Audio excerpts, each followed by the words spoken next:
Well, good morning, everyone. It's Bill McCarthy, Southwest Indian Foundation. Hope you're well wherever you are.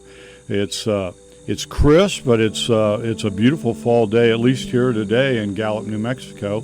The leaves are all down on the ground, and we're preparing for winter and, of course, our really busy holiday fulfillment season. And we are hoping that you are receiving catalogs in your mailbox and you're taking a good hard look at what we might have available. I was just going to announce this morning there's a new selection that you might see by our close friend of 30 years, John Huling.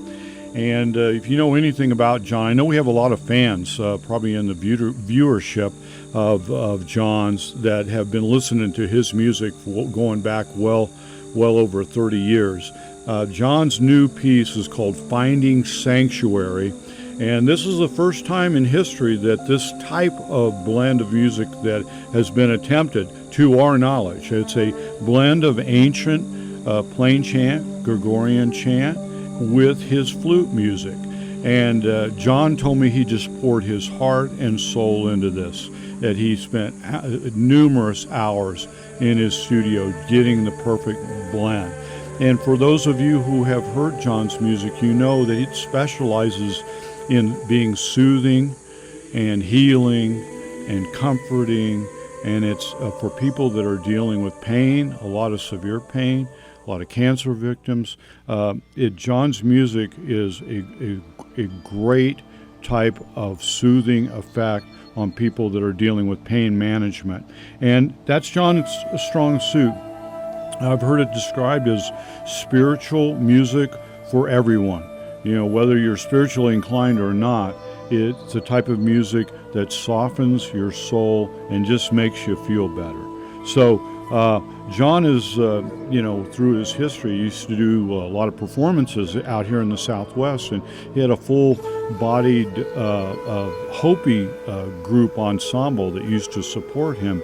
And Carlos Nakai was a famous flautist, and of course John was another famous. They said, "Well, John, you have golden blonde hair. You know, you look like you're from Hollywood." And he actually did spend time in Hollywood.